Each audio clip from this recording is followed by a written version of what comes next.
So welcome everyone to the Middlebury New Filmmakers Festival and to our editing panel. My name is Simeon Hutner. I'm a senior programmer at the festival, but I'm also a film editor. And the idea for this panel came about last year when I had a conversation with David Teague at an editors gathering in New York. And we kind of had a long conversation about how editing is very similar to writing. And I thought that that would be a good kind of subject to get into in our panel today. So each of our panelists has brought a clip of a film that they've edited, and we'll be showing those clips and discussing them.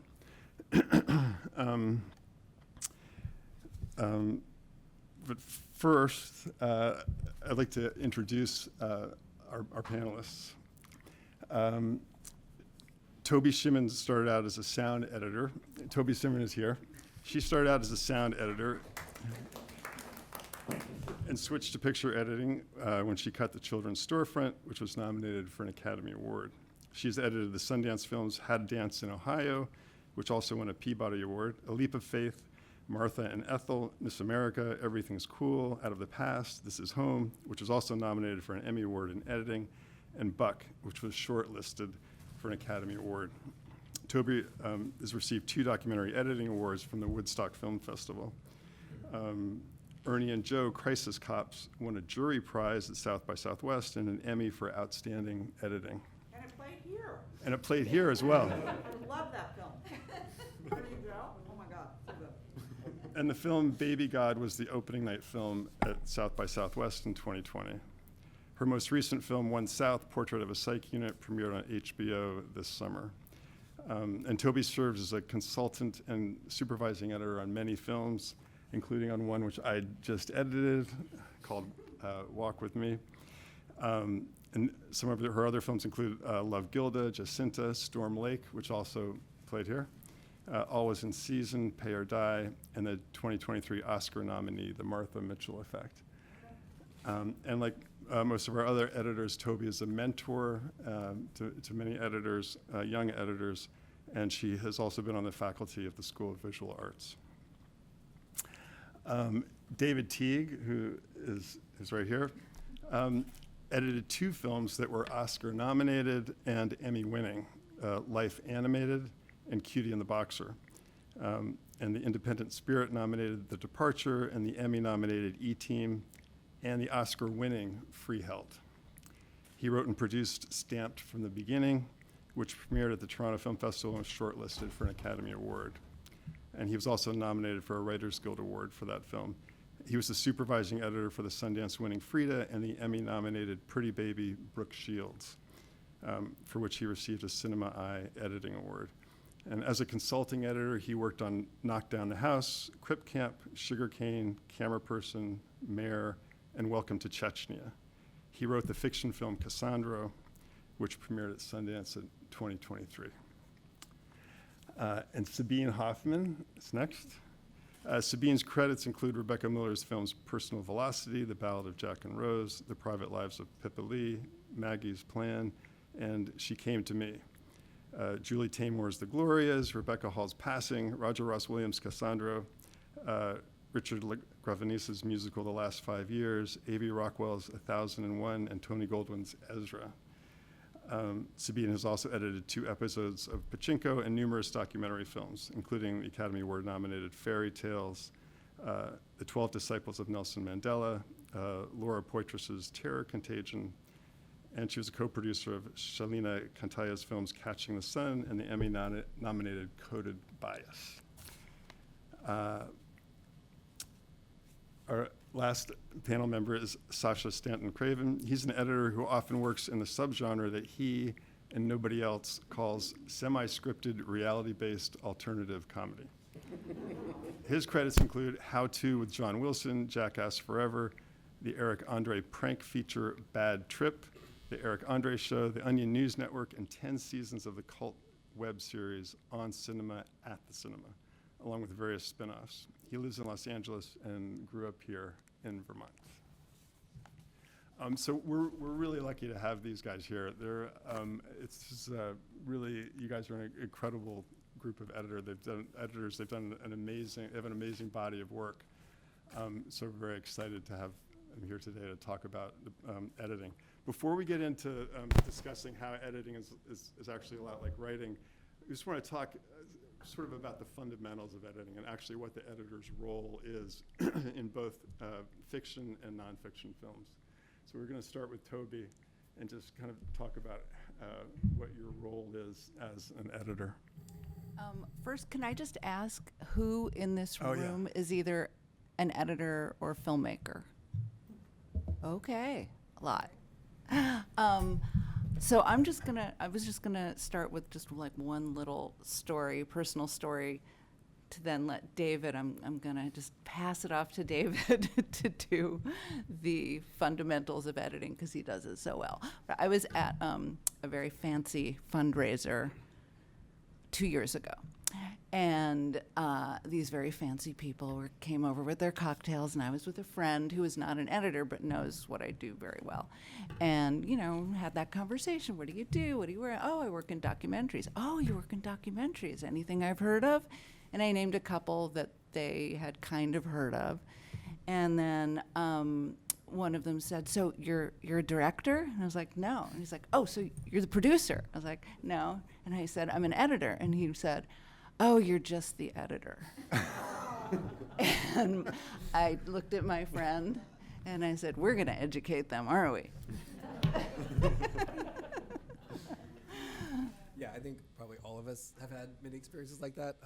I often have the experience where when I'm talking to someone who isn't an editor, sometimes is a filmmaker, but usually just someone who has not really been involved in film before, it's very understandable. Like when they hear editor, they think, oh, you just make things shorter.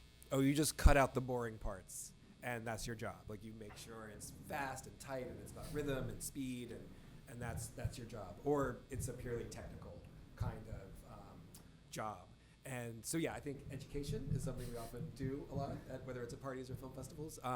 And I think, what Simeon was saying about writing is one of the best ways to look at editing. I think what's exciting about this panel is we have documentary and fiction and alternate comedy editing. So I love that we're going to get to talk about lots of different kinds of editing. Documentary has its own, textures. Fiction has its own textures, but there is, a basic, very core similarity that the core of things like character development, narrative flow, even the plot, certainly theme, are all things that either the editor is, really masterminding or is working really closely with the director and the producer and the rest of the creative team to really craft and find. So, I really do think of it in terms of craft and in terms of narrative, theme, and character development. In fact, I think a lot of the clips we're going to talk today are about that. And I think what's really interesting is when you're editing, you're really, and I'm going to talk documentary specifically, which is the work I do, you're really taking like all of this raw footage and you're writing the script. In a lot of ways in fiction, the script is written before, and then the edit is like a new draft of the script. And in documentary, it's almost in reverse. You're kind of like finding the script in the edit process itself from the raw material.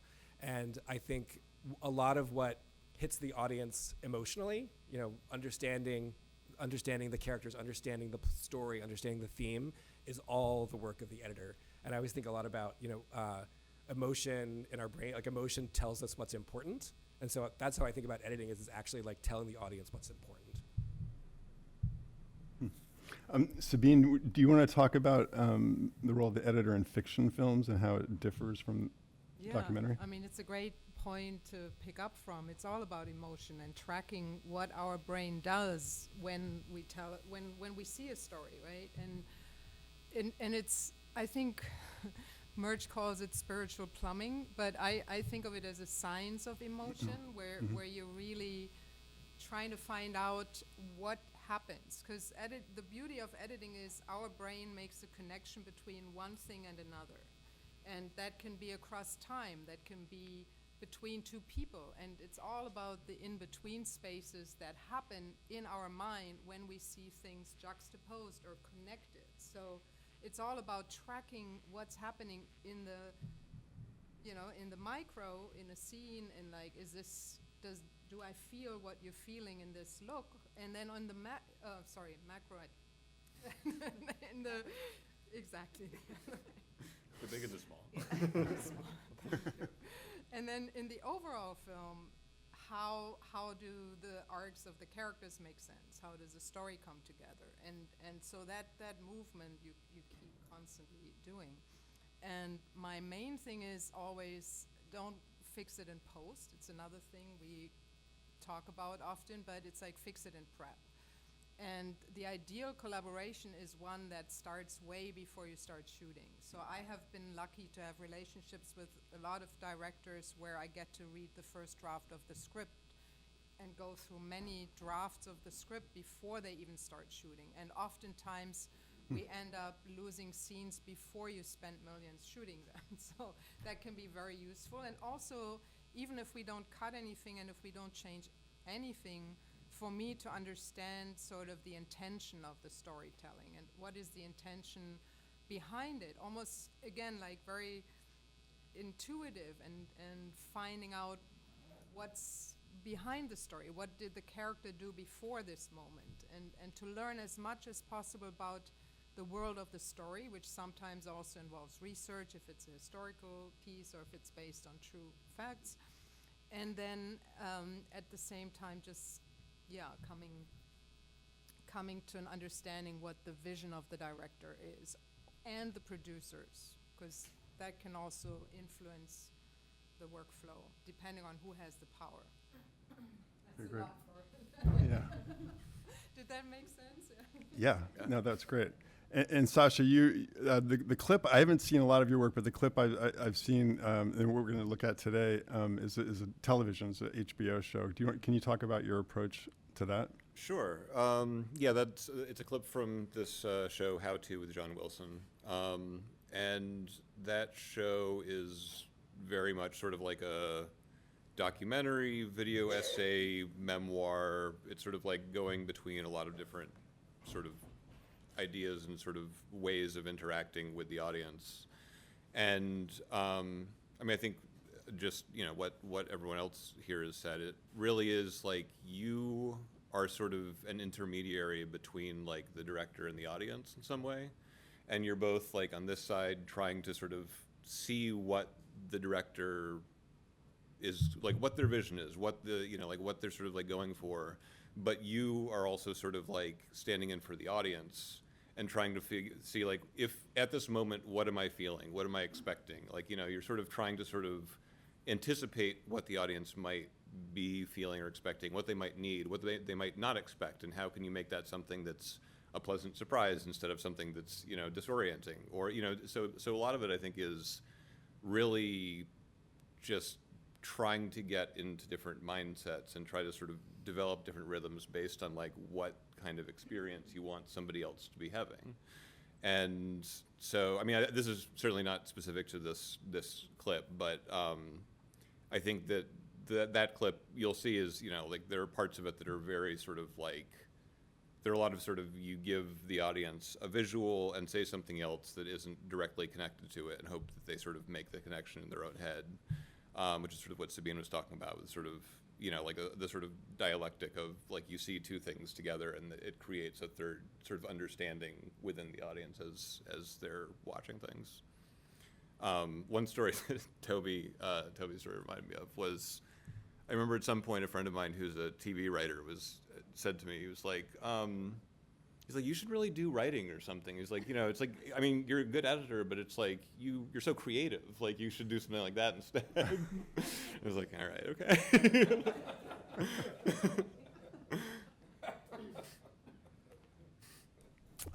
So before we show the clips, I just have a couple other questions.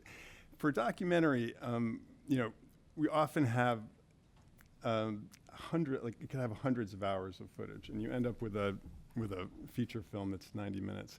How do you guys approach that amount of footage, and how do you figure out like what the story is?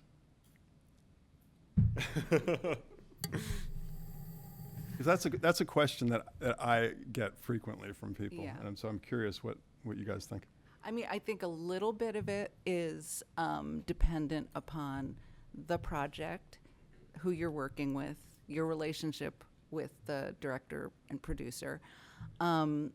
It's wonderful but rare when what is being filmed has a story, meaning a beginning, a middle, and an end that's obvious. I think I've only worked on 2 films where it was, you know, an event being followed. And that, not that that's everything, but at least it gives you a shape. I've worked on many films where there's just no real obvious starting place or ending place. So a lot of it is that. It's like looking at what you were saying, looking at the footage for the first time and having, you know, putting yourself in the place of the audience who are only going to be watching it once, most likely, and like what makes you lean in towards the screen and go, oh, wait, rewind. What did that person just say? And then when do you sort of, you know, your eyes glaze over and it's like, na, na, na, na, na, na, na, na. And it's really important to pay attention to those. So at least my process is watching everything as freshly as possible and starting to just pull the things into themes, categories based on my emotional reaction. And this is after conversations with the director about what's the story and what do you want. But just, I feel like being responsible for, I am the proxy for the audience. And this is my first time getting to see it for the first time. And it's really important. Yeah, I heard somebody say, you know, like you only get to watch the footage for the first time once. And so like making space to really just like allow yourself to be having whatever experience and reaction you're having, and to be able to sort of both be aware of that, but to not be distracted by anything else, but also in the back of your head to keep, you know, in mind like what you're maybe trying to do eventually is super important. Yeah, I love this question because I think there often is a little bit of a misconception that the editor comes in at the end after everything's been shot and they're given a hard drive and they're told like, just figure out this and this is what you got. Whereas, you know, post-production sort of it imagines that that's post everything else. But in fact, like almost every film I've done, and I think this is true for most editing, is the editor is coming on while the film is still being shot. And I actually, that's something when I'm starting a project, I really ask a lot of questions about where do you think you're at? Do you have enough money to keep shooting? Like, where is that process? Because I think the films I've had the best experience with, only about, you know, maybe 60% of the film had been shot by that point. So that there's enough of a film where you know the film is, you know, it has the goods, but there's still enough shooting that's going to happen that you as the editor can start to really interact with the decisions that the director and the producer and the DP are going to make. Because as you're putting things together, you discover things in the edit room that were never known before. And so there's a real like amazing chemistry that I think isn't just about finding in the footage, but is actually about helping direct and steer the shooting that's going to happen. Yeah, I want to add to, I totally agree. And it's kind of like a treasure hunt in many ways. And it's also about emergence.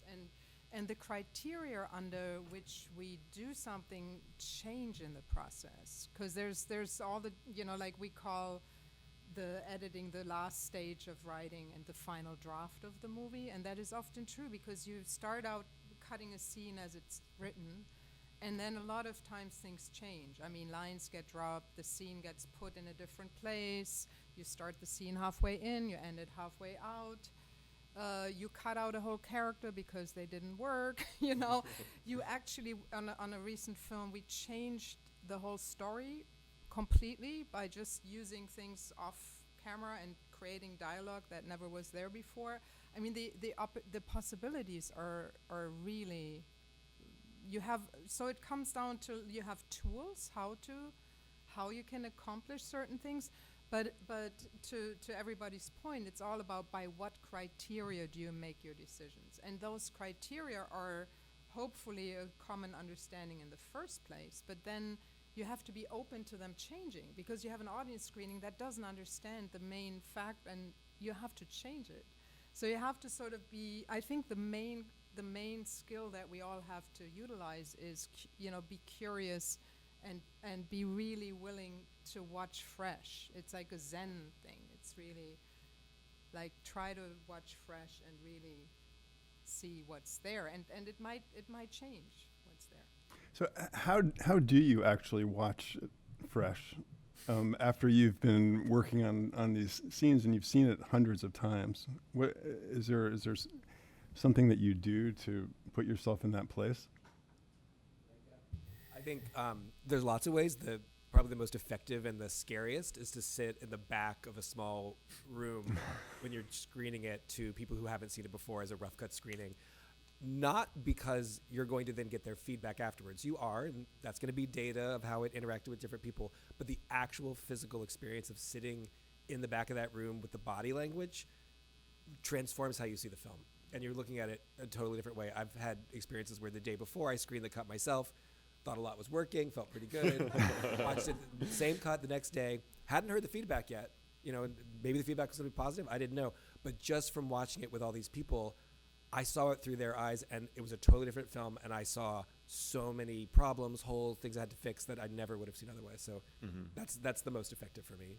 Yeah, I think there's something even more sort of subtle and atmospheric than body language. It's like there are times when, like we've been working on a cut for a long time, and you start showing it to someone and they're behind you, like but you just feel the energy of somebody else watching it, and it's like 2 cuts in, you're like, oh no, none of this makes sense. Like I've been thinking, just like, I think one skill that editors have to have is sort of like, as I was saying earlier, it's sort of like understanding what the audience's perspective is. And you can sort of lose that, and then as soon as somebody else is there, I think we all have like antenna that go up and are just like, oh, okay, now I'm really sort of, I can picture what this person is reacting to and what doesn't make sense and what whatever.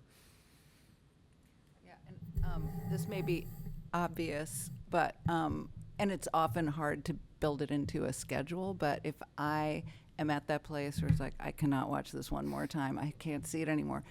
If I take 2-3 weeks off, which is really rare, but sometimes there's a little hiatus because of fundraising or something. But when that has happened and I come back, that happened on the film that's Jennifer McShane, the director of the film that I have a clip for. We had a 49-minute cut, and we knew that we had to cut it down to the 30-something, and it was like, we can't lose anything, it's all perfect.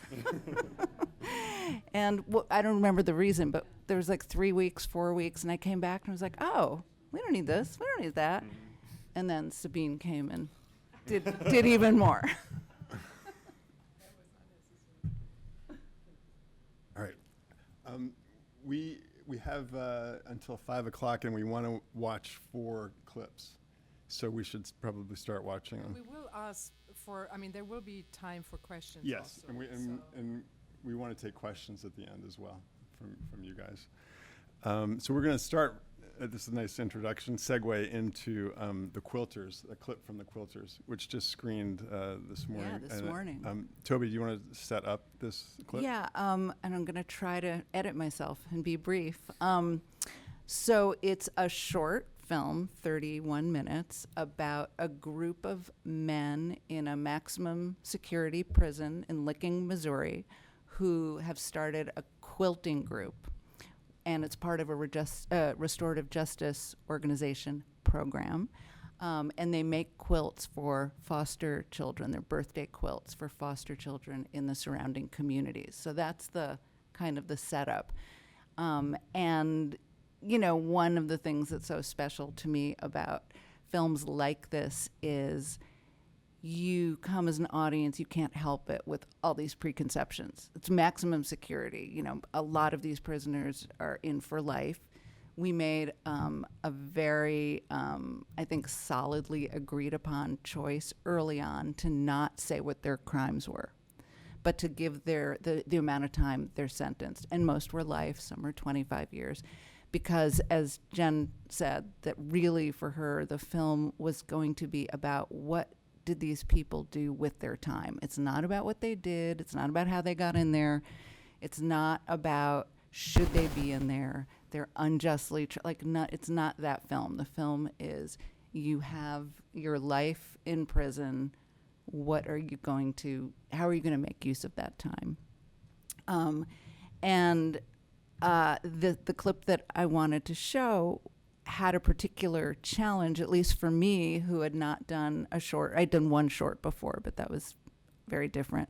I have worked on many long-form documentaries where you have the time to, introduce a character and sort of plant little, like, oh, this person's vulnerable spots right there, and we're going to get back to it, and, and this person mentioned something about his mother, and, you tease it out, and you're going to, like, really bring it home later. There just isn't time in a short to do that. One thing one would do in a longer film is you would focus some time on one character and have them talk about their childhood and what their dreams were and, what they did and who they married or didn't marry and, all that stuff where you dig into archival footage and, you try to give the audience a sense of these people in their earlier lives and how they got to be where they are. And because this is a short and we didn't have time to do that, I unabashedly stole an idea from a film that I saw years ago called Apollo 11. I don't know if anyone saw this, about the astronauts. And I saw that there was this sequence when all the astronauts were coming out of the place where they get suited up, and just one at a time before they get on the ship, they just showed photographs of their life, as a child, as a, kid dressed up for Halloween as an astronaut, going to flight school. No narration, no voiceover, no when I was young, just boom, boom, boom, boom. And I was like, oh, that is so effective. I think we should try that. And Jen, who is incredible at getting materials from people in the most loving way, got the relatives of these men who we were focusing on to send some photographs, and we created the scene that we're going to show. It's about 5 minutes long. Okay. I'm going to start playing it, and I'm going to hit the lights so we can see it.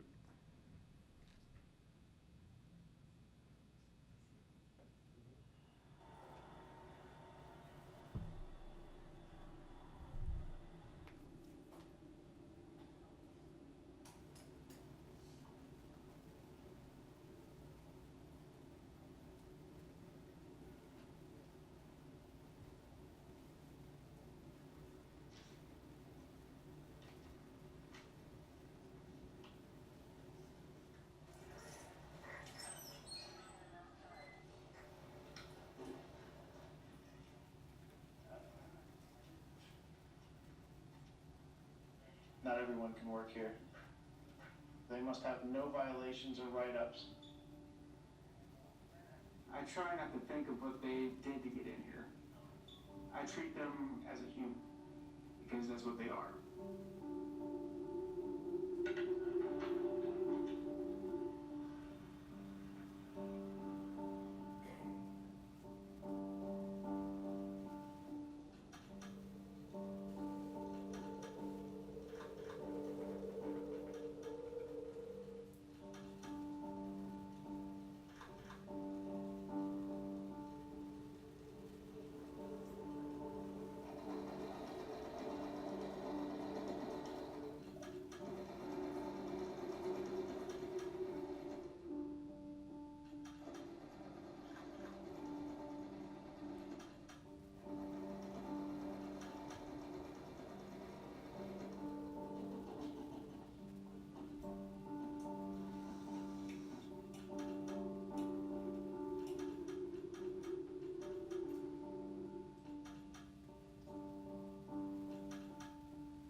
My mother was my biggest thing that makes me do this.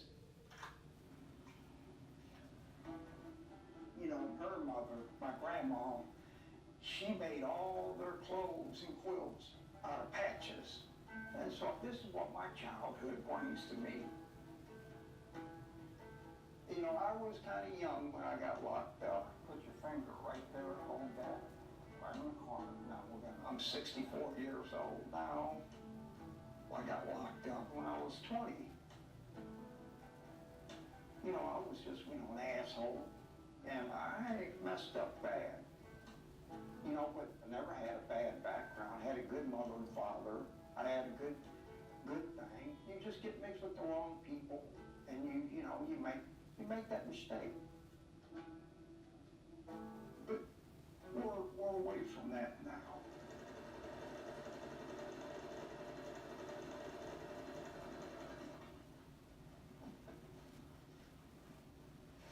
Now this is Jeremiah's first time ever making a quilt. And you look at these points, everything's on the money. My first quilt. So that means I did my job. Mom, she'd be proud of that. Yeah. Don't spread that all the way over to there. You know, I've been down almost 38 years, right? After a while, you get thinking about your family, you know? And then when you get thinking about them, then the truth really comes out, you know? Wow, all the stuff I did. I was a drug addict, alcohol for me, you know. My downfall come when I got about my 20s, and that's when I caught a murder case, and I'm guilty for what I did, absolutely. So, taking responsibility. Yeah. It's a shame that we didn't feel that and show that, you know, prior to being in here. And that is the hard pill to swallow. True regret, you know. I mean, after 30 years, you know, it's just, yeah. Because see, my mother means a lot to me, you know. It's all. It's just hard to talk about.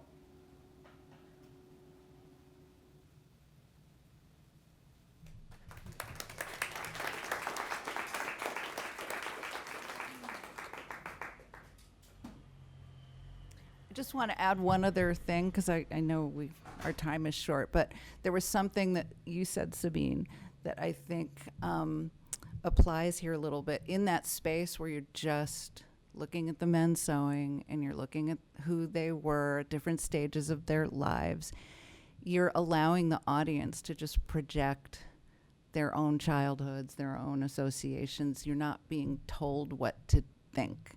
And I forget to do that a lot, actually, in longer films. I'm going to remember that now. But I think there's a lot of value in just taking that breath and just like let the audience bring their emotions to a scene.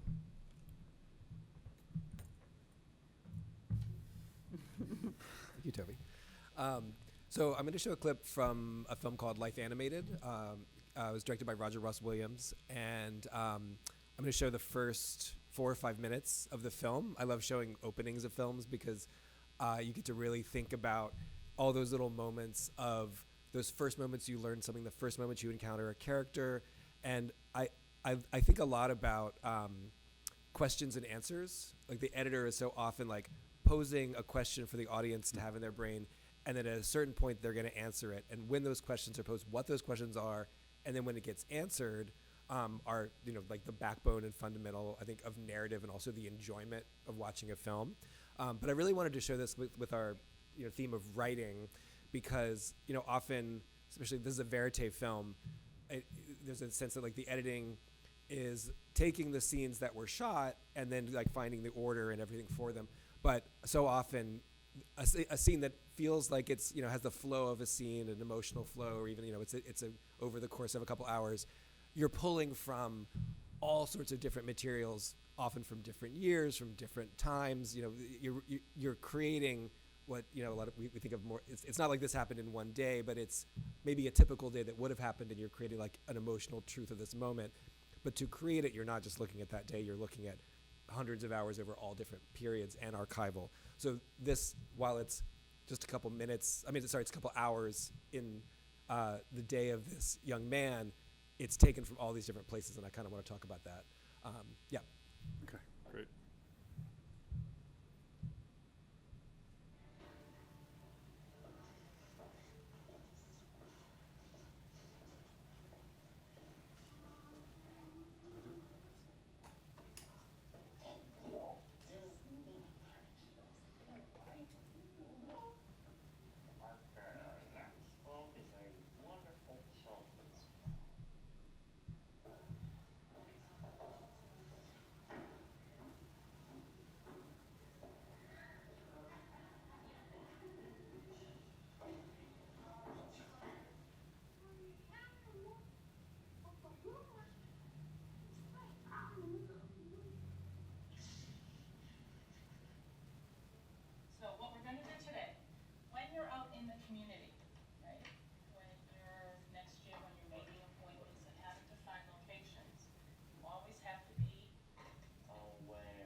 there's a little exciting. That's a little exciting.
So right after this scene, you learn that this is the last time that Owen was able, as a child, was able to speak to his parents. Around 2 years old, he lost his ability to speak and was then diagnosed with autism and was told by, the parents were told by all the doctors he would never speak again. Then when he was around 6, out of nowhere, he suddenly started speaking in full sentences, but only sentences he'd memorized from Disney films that he'd watched with his older brother. And then over the course of his adolescence, he started to be able to add, new words, new sentences, but still kind of all mapped to Disney films and Disney emotions. So we, in this first 5 minutes, it was really important to us not to just put all that information out in front, but to actually let you get to know the characters. And, Owen's 23 when we were shooting. And so, at first we didn't quite understand how we were going to be able to kind of like give you a sense of Owen and his family and what this bigger film was going to be about, and not just throw all this information about his past at you. But then we were watching the footage, and 2 things happened. One was this scene in the school where they're talking about, you're gonna need to understand like how to cross the street by yourself, and because you're gonna be on your own. And then the scene with the parents, I think months later, in the real scheme of things and how it was shot, where they're talking, Owen's talking to his parents about, he's a little nervous and a little excited about having to move out on his own, which is coming up. And then this beautiful moment in the archival, I remember going through the archival and watching this and going, oh my God, they're doing a Disney scene from Peter Pan at this moment, and Peter Pan is about the fear of growing up. So it was those connections that then suddenly we're like, okay, we need to now find a way to put all those together and then build the tissue that's missing to create this kind of sense of like a typical afternoon for Owen.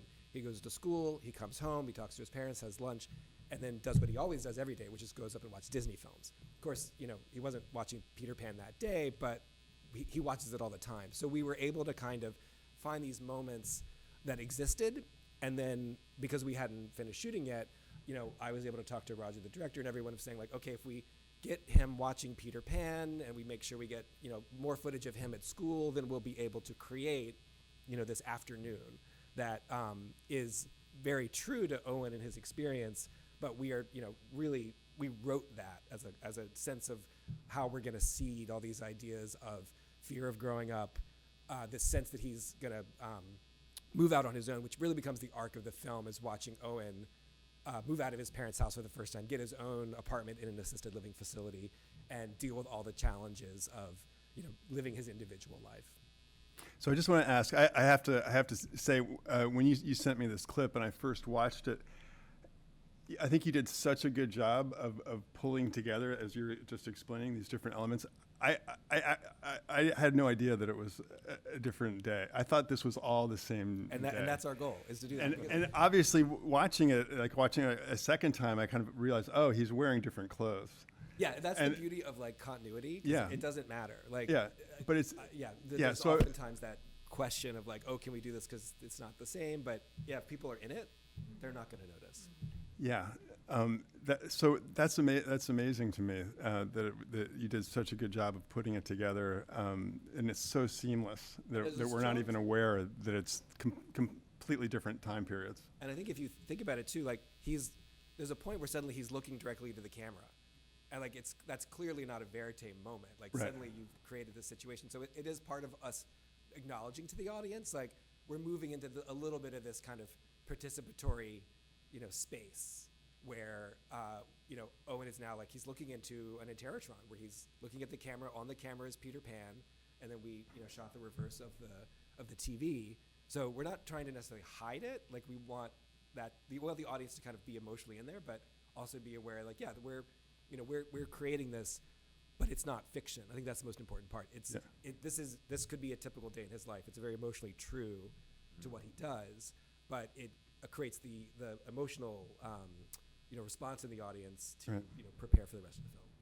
So just one last question before we move on, just about the process. So this seems so seamless, and it seems like inevitable. Like this is just how it goes together. It's beautiful. How long did this actually take you in terms of the process to put this together, which turns out to be, when you think about it, a very elaborate scene that involved different time periods and actually requesting the other additional footage to be shot? Yeah, I mean, it took a long time because a lot of it came out of watching the raw footage. And like I said, finding those moments and then thinking, okay, these moments are such like tentpole moments. How do we bring them together? For a long time, there were just title cards that were like, Owen will watch Peter Pan, or just slugging in Peter Pan, or Owen at school, where you just kind of see him walking around. And then we went and shot those. So, I mean, it was months. It was definitely months. The Life Animated more than most was, I think, only about 20% shot when I started. And I think because there is so much of this kind of, there's animated sections as well. There's a lot of stuff that had to be figured out in advance. And so that helped us a lot to often have the cut felt a little more bare bones because there were title cards or drawings or, kind of placeholders as we put everything together. That's great. There's it reminds me, just what you're talking about is the editor Walter Murch, who is sort of like one of the editors who's done a lot of like writing about editing and sort of brought it to like sort of theory and practice to a lot of people. He wrote up like his hierarchy of reasons to make a cut, like when do you edit, like what, and it's sort of like what you would think would be number one, which is continuity. Like, so one person, someone's like going for a cup and it's a close up of the cup and you see their hand come in, is like way down at the bottom of the list. Number one on the list is emotion. So it's like if the emotion feels continuous from one cut to the next, like that's the number one thing. And the way that like his outfit can sort of change and we just sort of don't see that is because what we're sort of invested in is like the reality and emotion and of this character. Yeah, that's great.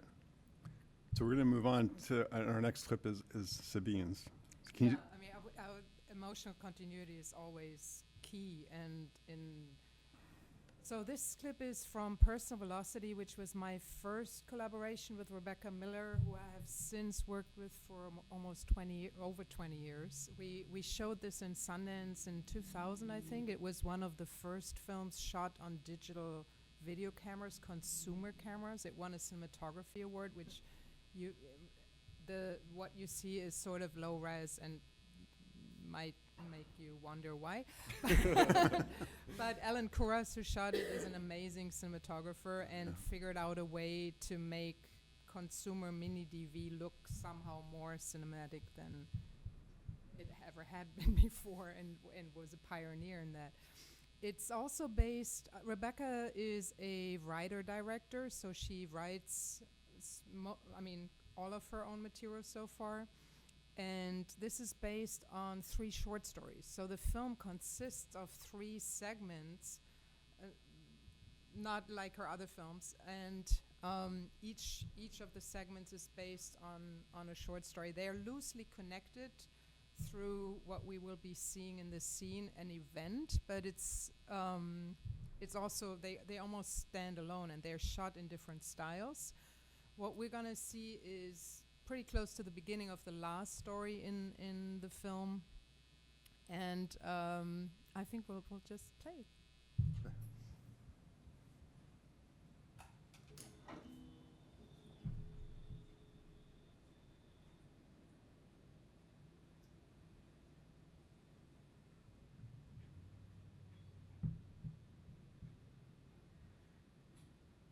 Paula hadn't been home in 2 years, since her mother got the new boyfriend and her father moved to Arizona.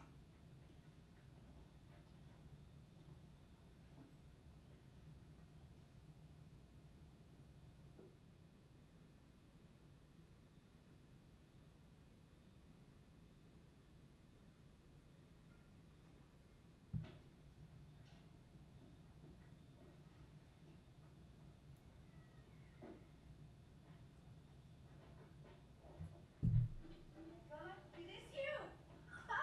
I thought I was hallucinating up there. Hey, sweetheart. Come on. Are you all right? Fine. Yeah, you want some coffee? Do you want juice? Juice.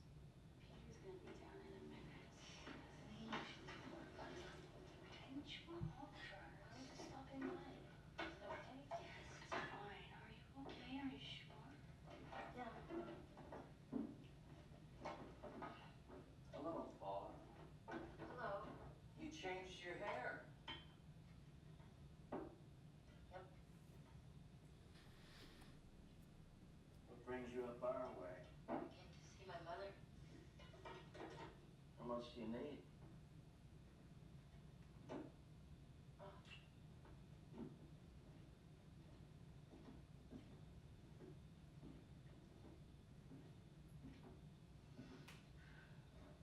What happened to you? I was in an accident. The car? I was with this guy and he got run over. Oh my God. Just switched places. 60 seconds earlier it would have been me. Start from the beginning, honey. Vincent and I had a fight. She had just found out she was pregnant, and he came home from the laundromat with wet clothes in the hamper. The damp underwear hanging over the radiators filled her with panic. She hadn't told him about the baby. She knew it would get real if she said it. She didn't want it to get real. I'd gone to a club with Fiona and Jackie.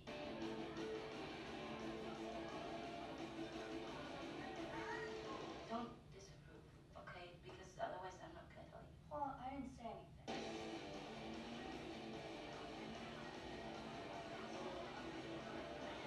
This guy offered me a drink. And he had an accident.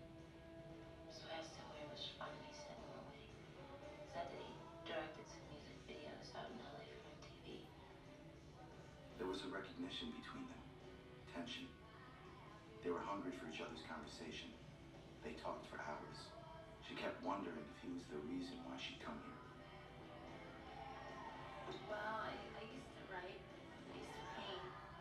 I'm a waitress. I think I'm gonna be one of those people with a lot of potential who never really takes off. Are those always the best people? And we were walking and talking, and this car drove by, and muddy water splashed all over me. I'm sorry. My fault. He apologized, and he said that the man should walk on the outside so the woman doesn't get dirty. So we switched. And then I heard a noise, like a shot, and I said, "Is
ideas. She wanted to write, to paint. She had so many scattered ambitions. This was her chance. She was going to make it all happen. Oh, Vincent.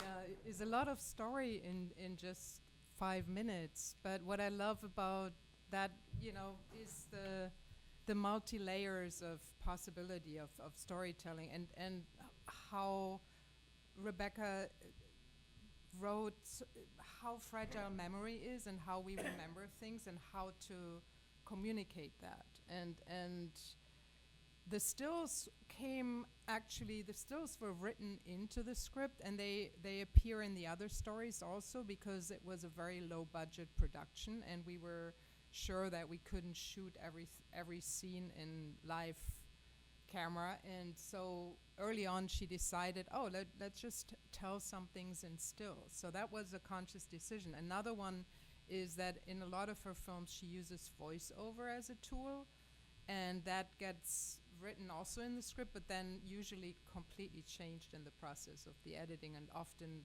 way reduced, because she also says a lot of times you have to put it on the page, but then when you have the image and the sound and everything else, you can reduce it and condense it. And that process of what to use where, and we ended up making still scenes out of things that we actually had live footage for in the film.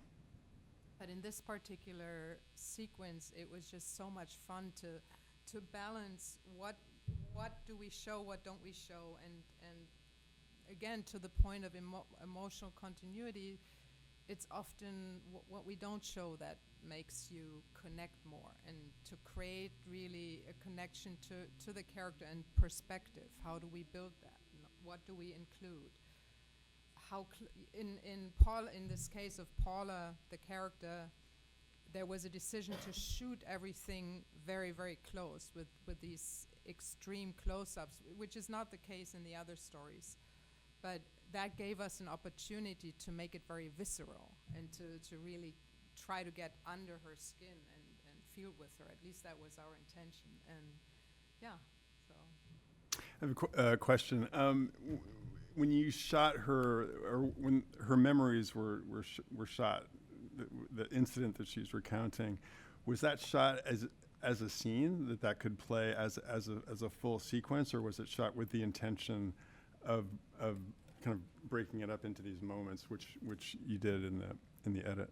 Well, I mean, in the original script, it didn't go back and forth the way this does. It was like a sequence of them in the bar and the whole scene, yes, and then a sequence of them walking. But then we decided to intercut it more and make it more like it is now. And what was driving that decision? How did you decide to? How do you remember? It sort of came naturally. It was like it doesn't work as a block, and it's also that whole back and forth and really playing. It's a lot about the relationship to the mother and how the mother is listening, and how we sort of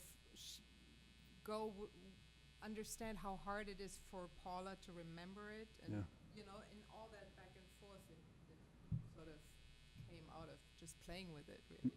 Yeah, it's really effective. Yeah, and then the sound too, like things in the bar where you hear them talk, but it's not in sync. I mean, that's all intentional, right? And the whole idea of getting into her mind frame of, they're drunk, and things don't make sense the way you think they should. Yeah.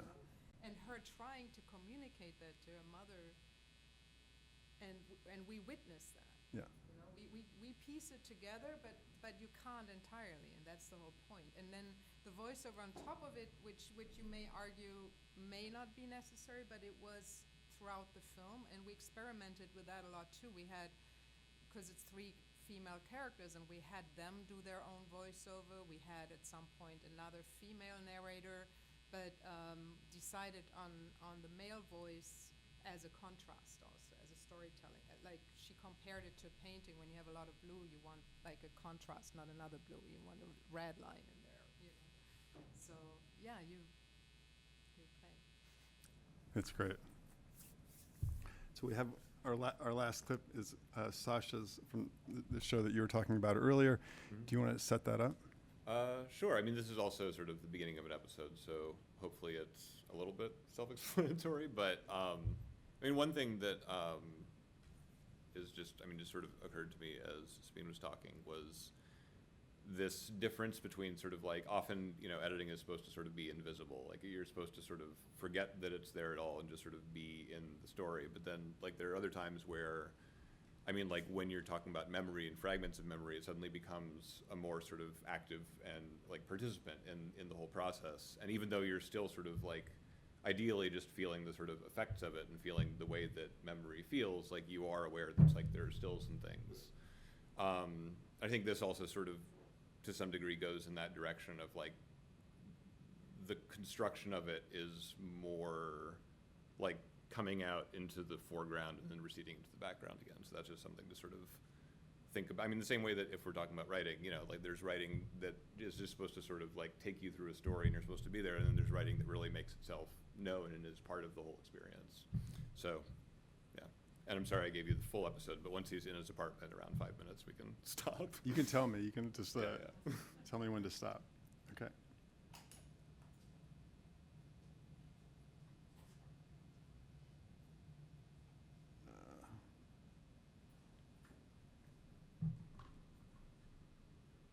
Playing.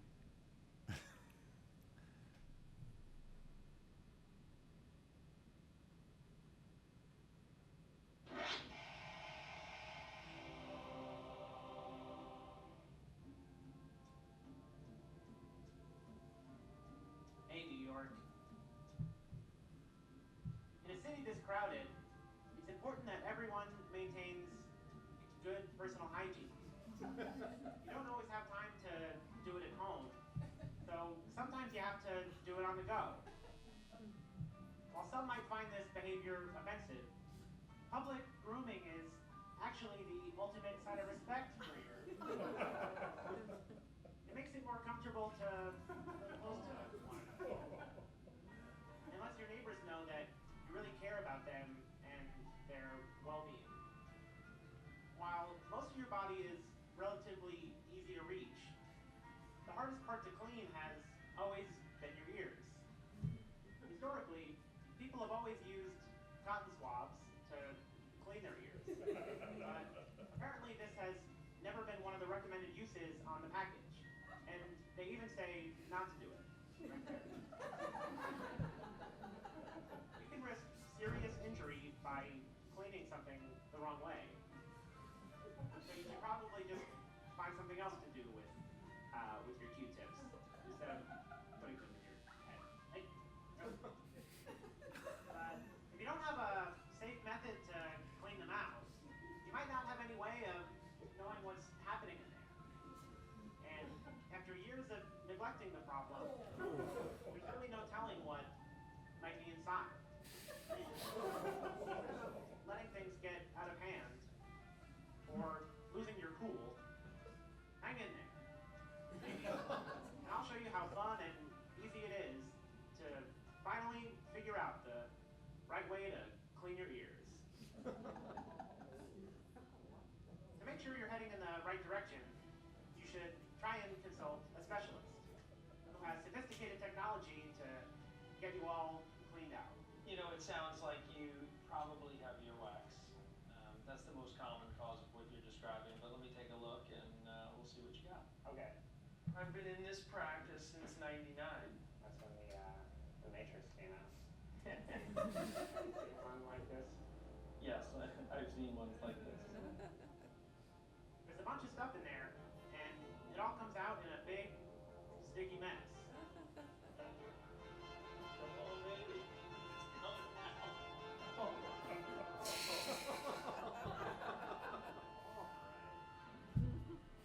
And when you're finally finished, you really do feel a major improvement.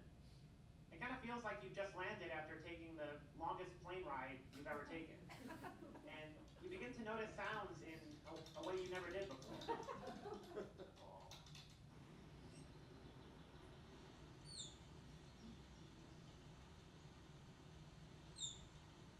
Oh, Toby, it's so nice to see you.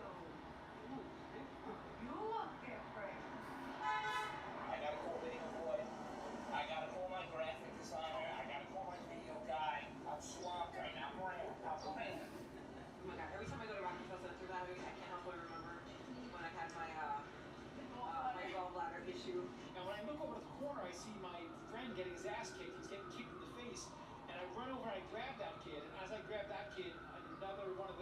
steps up to the side and cuts my face open with a razor blade from the middle of my forehead, just coming down to my neck, just missing my carotid and cutting my ear in half as well. And it's all really exciting at first, but after a few days, the pleasure begins to wear off. And all the sounds of the city finally start to get to me. Fucking buses! Damn you! Fucking express bus!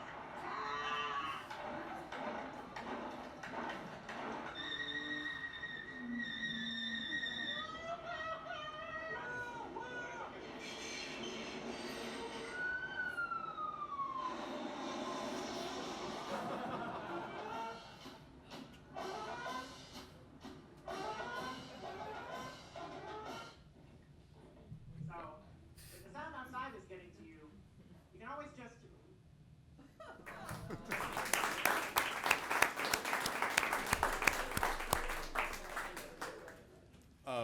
So I mean, there's something actually that we were talking about earlier, in just sort of like, you know, the first watch of footage and just sort of like wanting to sort of be open to stuff to sort of see what is interesting and what sort of stands out. And there's so much footage in the show. There's hundreds of hours that's shot for it. And you know, most of what you're watching is just pretty mundane and sort of nothing. But you know, I think all of us have this experience of like, you sort of have to become the repository for it, and it all, like, because you're seeing it over and over again, you also like sort of start to store it all, or store like what is important, and you just sort of have to hope that when you get to a certain part, like that thing will pop into your head.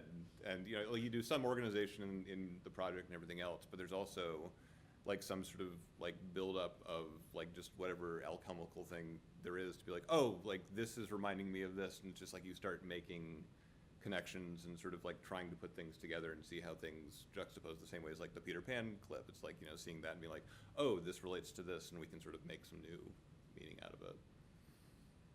So how did you come up with some of these ideas? Like, there's the shot of the grate and it falling in, which is very funny, and then the person coming out. I mean, it relates. Clearly relates to cleaning your ears, but not directly.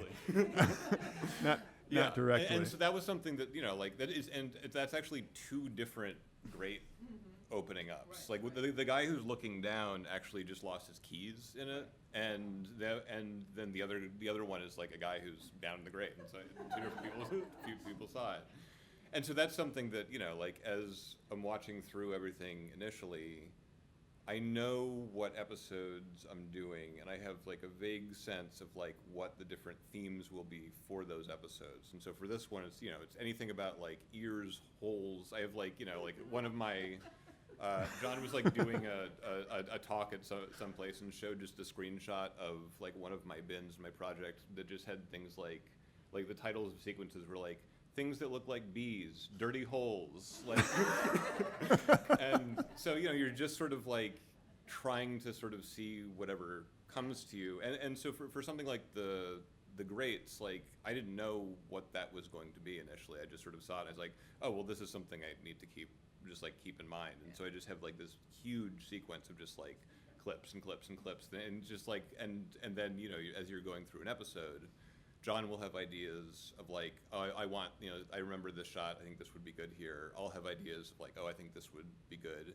And sometimes we just sort of get stuck as we're going through, and we'll just sort of silently both be like scrubbing through this huge thing of clips we have to sort of see if anything jogs.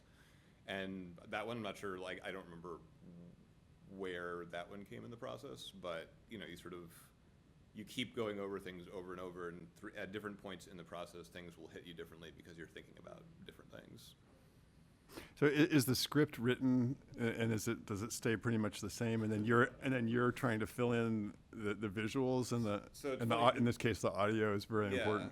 So there is a script. Like all the episodes do have a script, but the script is very much sort of like theoretical for all the episodes. Sort of like, we're gonna go out, you know, we're gonna meet, and usually John will sort of have a lead on like some conference he wants to go to, or some person who seems interesting, and so he has like an idea of where he's going with it. But beyond that, it's sort of like, oh, maybe we'll talk to someone like this, and maybe we'll have this kind of interaction.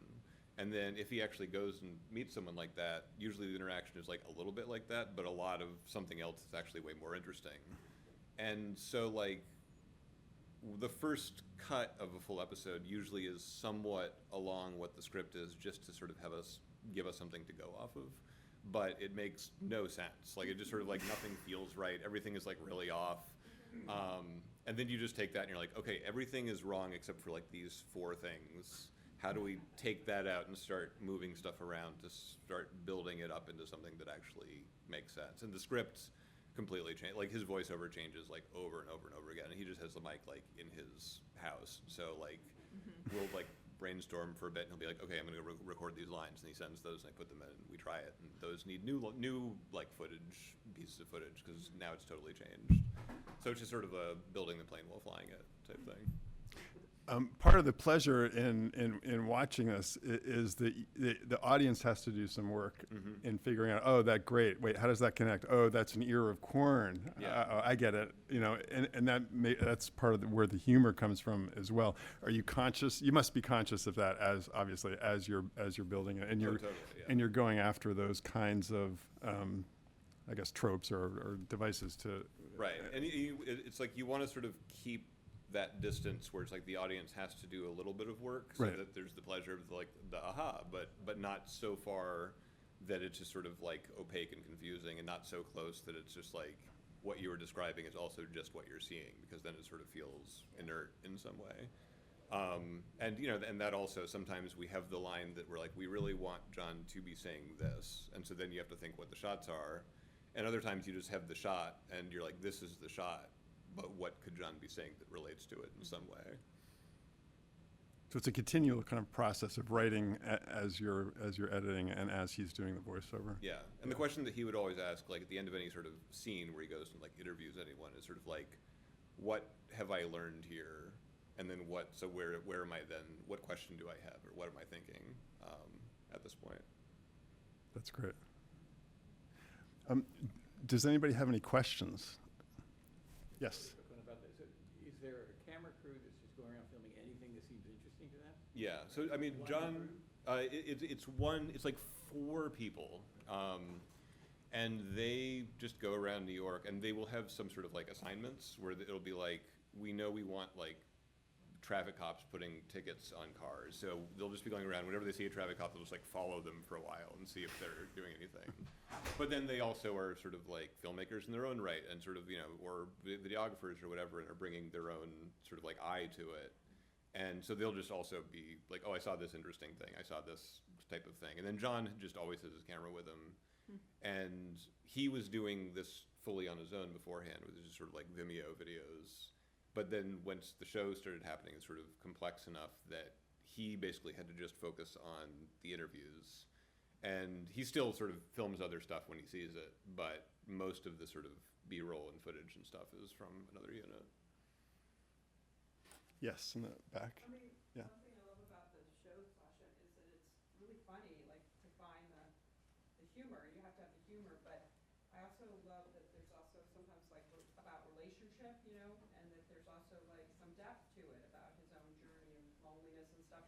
It's like really that line between humor and also something that isn't just slapstick, right? You know, and I think that's really hard, and I think the show really does that. But I'm curious how you know, because you have to find those clips too, and kind of like I've seen it before, but like the one with his landlord and the relationship he has with his landlord. Yeah, and I think that, you know, I mean, I think for all of us, like it's a question of like tone, right? It's a question of like, how do you, because you are looking at footage, whether it's narrative or whether it's documentary, it's like there are things that are totally different. Like, you know, this is very funny, this is really sad, this is poignant, this is, you know, whatever. And how do you balance those things? How do you sort of transition from one to another? Yeah. Yeah, and I think that one of the things we do a lot is do different versions of scenes too, where we do the scripted version, but then we do the really sad one, or the one that's, you know, going extreme. Just like actors sometimes use that as a technique to explore the extremes of the character and say, do it really into that direction to find sort of where it wants to land, and experiment with it, you know. Right, because you don't necessarily know, like, we don't know what works until we try something. Yes. I'm sure this could be an entire seminar, but really quickly, do you guys work with music when you edit a little bit, or no, or do you find it to be a crutch, or do you think it's really helpful? What is your relationship with editing with music? How often do you bring it in early? Do you wait? What do you do? Different answers. Unless it's a really unusual project that isn't going to have music, which sometimes does happen, I work with music right from the start because it helps me define the emotional tone I want in a scene. I will often then pull it out. Actually, on the Quilters, at the mix, we were like, wait, those 2 cues, we don't even need those anymore. But it just like, it helps me, it guides me into what is the thing I want this to feel like. But I know some people are very anti. Totally opposite. I actually asked, obviously I asked the director before what the preferences are, but I love the naked cut where you can really hear the music in your mind, which you can't. The moment you put any music on a scene, it changes the scene. It changes how you feel about it. Music is so powerful. And you can do that. You can put 4 different cues on the same scene. It will play differently. So I believe in getting the essence of the scene, the film ideally. I even screen a whole cut without any music. Maybe source music where it's needed for a montage or something, but definitely no score because I feel it really distracts from what it wants to become. Yeah, my ideal way to work is to, and this is kind of similar to what I was talking about earlier about interacting with the cinematographer, the director while you're editing, is to be working with the composer while you're editing.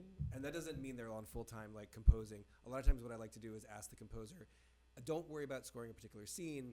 Can you write like a suite of like 10, it could just be really sketches or something with different emotions. They've usually seen the footage, so they have a sense of, we've talked to the director about what they want the style to be.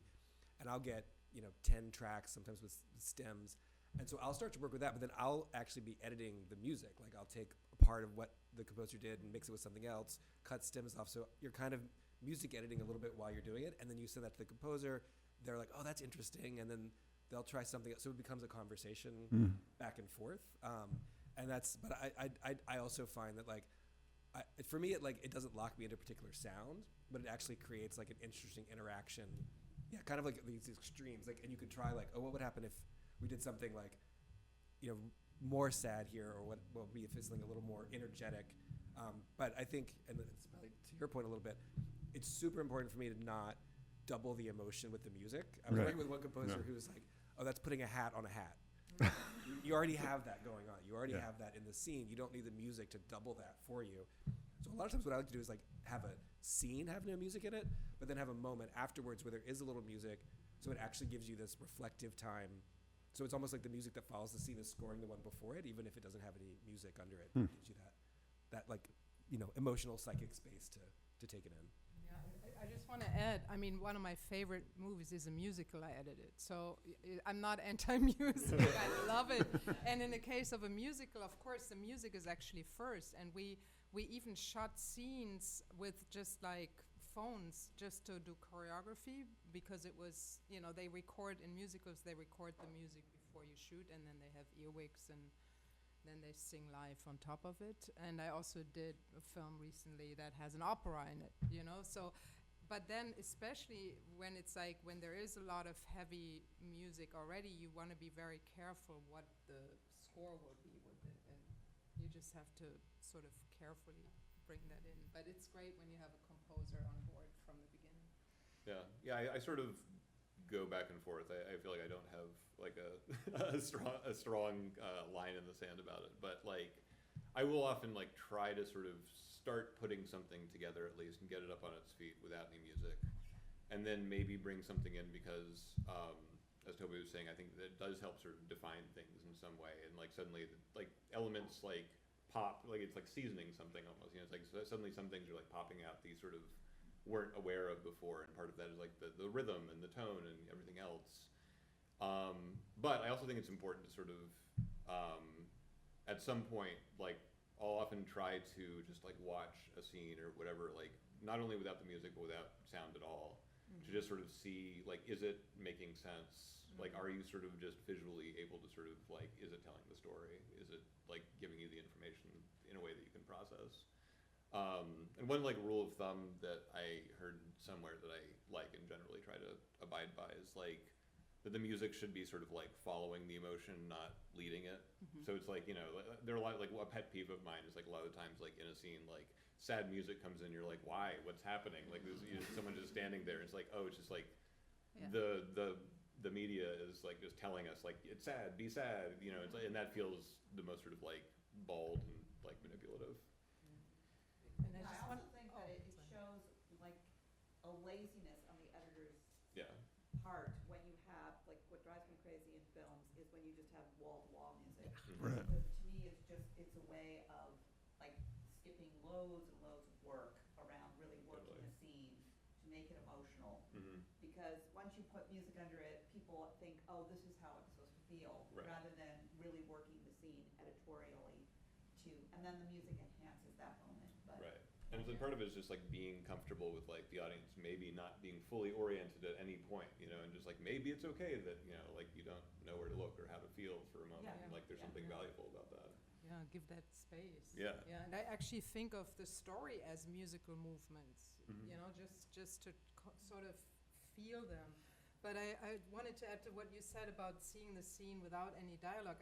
There's actually directors who let the actors block the scene without saying their dialogue, just to play the whole scene as if, you know, just play it without speaking it. And I find that a very interesting idea, especially for directors of us, that to do that as an exercise, because you just like we do that when we watch a scene without sound, you see differently, and it's interesting what comes out of it. And in general, like, I think to keep in mind, I mean, to me, the editing room is a safe playground for ideas, and to really offer the safety of play, because that's where the best ideas come from that synergy of, oh, let's just try this, you know, and why not, you know, so.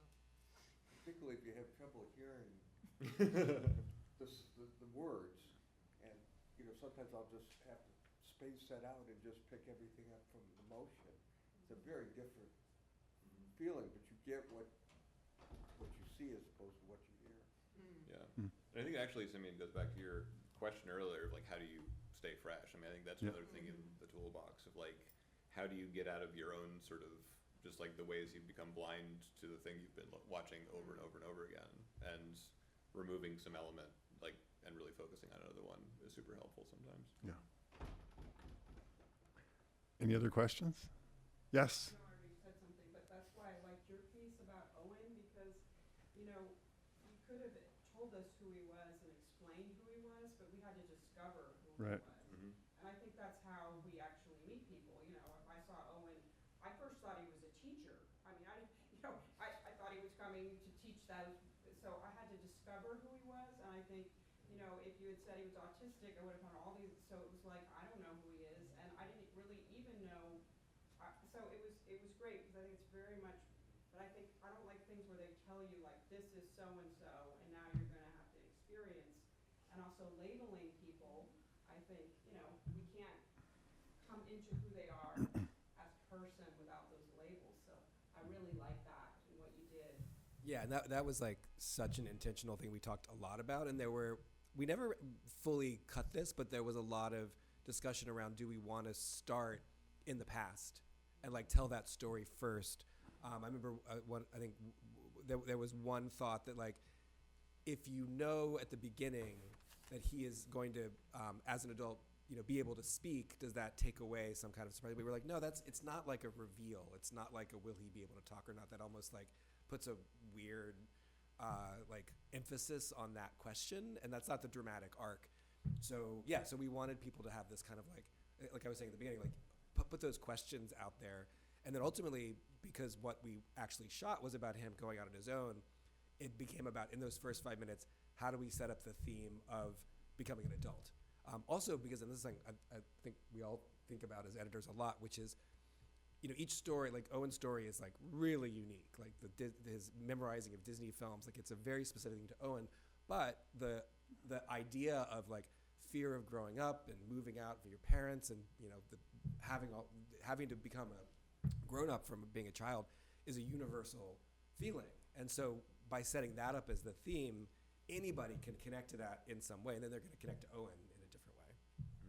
I think also like something that's interesting is like to that point of not like sort of labeling someone too much at the beginning. I think that like the photos of them as children does the same thing. You know, it's just like you were bringing all these associations to it, and you have a lot of questions, and sort of like, you know, the world is undefined beyond them, but you do sort of like you see people in certain situations, and we all have our own sort of personal reactions to it, which I think is like really powerful. I think that this is something Sabine was talking a little bit about, like the juxtapositions. I like to think about it as like each of these shots is a juxtaposition, but it's a relationship, and that is like actually the same kind of like emotional connection as like, you know, of a human relationship, and it's actually like rather than like each shot telling you something, it's actually that new relationship that brings this third idea that you know the audience gets to come up with themselves. Yeah, I think that idea of the audience coming up with ideas themselves based on what you're doing, and then that's true in all of these clips. You're inviting the audience to do some work, and that's really part of the success and the effectiveness of each of these clips and of the films in general. It's just, and it's not conventional in that way. You're not like saying this is what happened and explaining it, you know, in a linear way.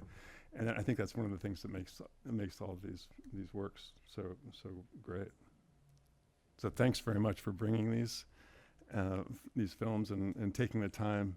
It's been a real treat.